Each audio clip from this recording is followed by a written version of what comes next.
Iran যুক্তরাষ্ট্র যুদ্ধ দীর্ঘস্থায়ী হলে সংকটের আশঙ্কা করছে বাংলাদেশ। তবে বর্তমানে তেল ও নিত্যপণ্যের পর্যাপ্ত মজুদ থাকায় আপাতত দুশ্চিন্তার কোনো কারণ নেই জানালেন বাণিজ্যমন্ত্রী খন্দকার আব্দুল মুক্তাদির।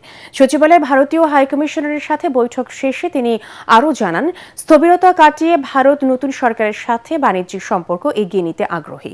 স্থলবন্দর খুলে দেওয়া, সীমান্ত হাট চালু সহ বিভিন্ন বিষয়ে ইতিবাচক আলোচনা হয়েছে বলেও জানান বাণিজ্যমন্ত্রী। রিপোর্টে জানাচ্ছেন মাহবুবুর কবির।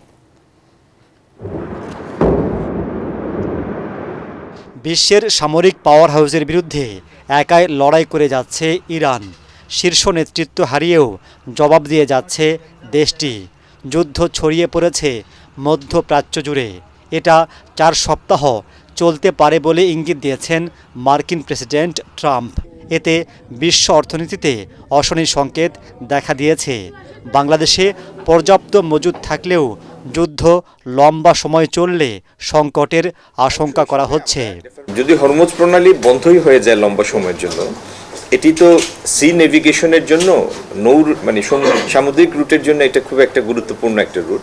এরকম পরিস্থিতির উদ্ভব হলে জাহাজ ভাড়া বেড়ে যায়, আর এটা তো সবাই আমরা বুঝতেই পারি। জাহাজ ভাড়া বেড়ে গেলে প্রত্যেকটা পণ্যের উপর সেটার একটা প্রভাব হয়। আমাদের নিত্য প্রয়োজনীয় আমদানি পণ্য, আমাদের জ্বালানি, এই সমস্ত দিক দিয়ে শঙ্কার কোনোই কারণ নাই। যদি দেখা যায় যে আগামী 2-1 দিন বা 2-4 দিনের মধ্যে জিনিসটার একটা সমাপ্তি ঘটে, তাহলে তো স্বাভাবিকতায় আবার আমরা ফেরত আসবো। এর আগে বাণিজ্যমন্ত্রীর সাথে সাক্ষাৎ করেন ভারতের হাইকমিশনার প্রণয় ভার্মা। 2024 সালে অন্তর্বর্তী সরকার আসার পর দুদেশের বাণিজ্যিক সম্পর্কে যে স্থবিরতা নেমেছে তা কাটাতে আলোচনা হয়। বিশেষ করে স্থলবন্দর খুলে দেওয়া, সীমান্ত হাট চালু, ট্রান্সশিপমেন্ট সুবিধাসহ বিভিন্ন বিষয়ে ইতিবাচক আলোচনা হয়েছে বলে জানান বাণিজ্যমন্ত্রী। গত 1.5 বছরে কতগুলি পদক্ষেপ নেওয়া হয়েছে, সেগুলি আসলে পারস্পরিকভাবে দুই দিক থেকেই নেওয়া হয়েছে। তো এতে বাণিজ্যিক সম্পর্কের ক্ষেত্রে কিছু প্রতিবন্ধকতা তৈরি হয়েছে, এটা তো সত্য। যেমন বর্ডার হাট ছিল, বর্ডার হাট বন্ধ আছে। তারপরে ল্যান্ড বর্ডারগুলি, সেগুলির বেশিরভাগই বন্ধ আছে। আগামী দিনে বাণিজ্যিক সম্পর্কের প্রসারের রাস্তা উন্মুক্ত হলে সেগুলিরও সমাধান হবে ইনশাল্লাহ।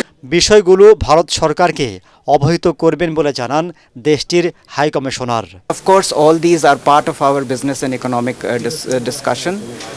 নতুন সরকারের বাণিজ্যমন্ত্রীর সাথে ব্যবসায়িক সম্পর্ক উন্নয়নে ইতিবাচক আলোচনা হয়েছে। আশা করছি আলোচনার মাধ্যমে সমস্যাগুলোর সমাধান করা যাবে। নতুন সরকার আসার পর থেকেই গুরুত্বপূর্ণ মন্ত্রীদের সাথে সাক্ষাৎ করছেন ভারতের হাইকমিশনার। মাহবুব কবির, চপল, ATN বাংলা, ঢাকা।